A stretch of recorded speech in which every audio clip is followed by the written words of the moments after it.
কাল বরিশাল সফরে যাচ্ছেন প্রধানমন্ত্রী ও বিএনপি চেয়ারম্যান তারেক রহমান। সরকার প্রধান হিসেবে বরিশাল বিভাগে এটিই তার প্রথম সফর।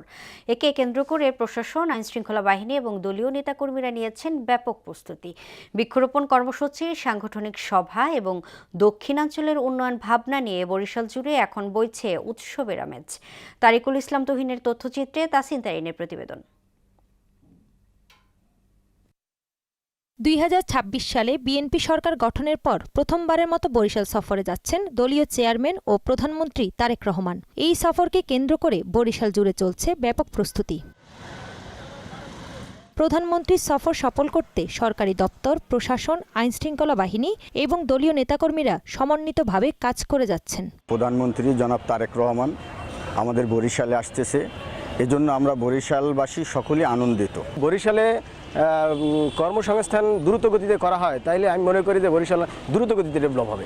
দক্ষিণাঞ্চলে প্রবেশদ্বার খ্যাত গৌরনদীর বাটোয়ারজোর এলাকায় বৃক্ষরোপণ কর্মসূচিতে অংশ নেবেন প্রধানমন্ত্রী তারেক রহমান। এছাড়া বরিশাল নগরীর কীর্তনখোলা নদীর তীরবর্তী ৩০ গোডাউন বৌদ্ধভূমি এলাকাতেও একই কর্মসূচিতে যোগ দেওয়ার কথা রয়েছে। যেহেতু প্রধানমন্ত্রী আসবেন, সব ধরনের প্রস্তুতি আমাদের দলীয় পক্ষ থেকে এবং প্রশাসনের সর্বস্তর থেকে আমরা ঐক্যবদ্ধভাবে, সম্মিলিতভাবে আমরা কাজ করে যাচ্ছি। আমরা প্রত্যাশা করব আমাদের মানবিক প্রধানমন্ত্রী তিনি তার সুবিবেচনা, এই সমস্ত বিবেচনা করে বরিশালবাসীকে তিনি ধন্য করবেন। বরিশাল ১ আসনের সংসদ সদস্য এবং তথ্য ও সম্প্রচার মন্ত্রী জহিরুদ্দিন স্বপন বলেন, দক্ষিণাঞ্চলের উন্নয়ন পরিকল্পনা সহ নানা মানদণ্ডে সরকার প্রধানের এই সফর খুবই তাৎপর্যপূর্ণ।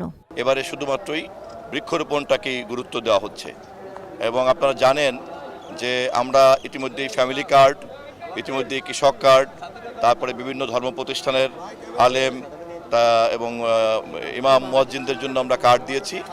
এই প্রোগ্রামের একটা অংশ হিসাবেই দক্ষিণাঞ্চলে আগমন। স্থানীয়দের প্রত্যাশা, এই সফরে দক্ষিণাঞ্চলে যোগাযোগ ব্যবস্থার উন্নয়ন, শিল্পায়ন, কৃষিখাতে অগ্রগতি এবং নতুন কর্মসংস্থান সৃষ্টির বিষয়ে গুরুত্বপূর্ণ দিক নির্দেশনা আসবে। তাই শুধু রাজনৈতিক অঙ্গনেই নয়, সাধারণ মানুষের মাঝেও দেখা দিয়েছে ব্যাপক উৎসাহ উদ্দীপনা।